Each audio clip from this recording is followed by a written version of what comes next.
Umaapaw ang kaligayahang nararamdaman ni Casey Concepcion sa reunion concert ng mga magulang niyang sina Gabby Concepcion at Sharon Cuneta na gaganapin ngayong Biyernes ng gabi, October 27 sa MOA Arena. Bagamat tinanggap ni Casey ang desisyon ng kanyang mga magulang na maghiwalay ng landas, tila isang malaking bahagi sa kanya, lalo na noong kanyang mga kabataan, ay talagang gustong magkatuluyan ang kanyang mga magulang. Sa isang Instagram post noong Martes, October 24, ibinahagi ni Casey ang mga larawan ng mga liham na ibinahagi niya sa kanyang ina. Isa sa mga liham ay may kasamang mensahe para kay Sharon, na nagsasabi sa kanya na gusto niyang manatili ang kanyang papa, para manatili silang isang kumpleto na pamilya.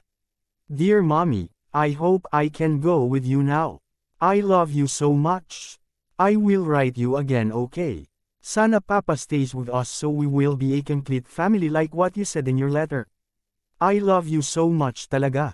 Bagamat inamin ni Casey na mananatili itong isang fairy tale, nagpapasalamat pa rin daw siya na muling makakasama ang kanyang mga magulang sa nalalapit nilang concert. Sometimes talaga a fairy tale will remain as a fairy tale na lamang.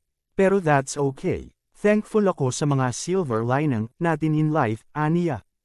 Ayon kay Casey, hindi niya alam na ganoon pa rin ang mangyayari matapos ang mga taon ng pagiging hiwalay sa isa't isa.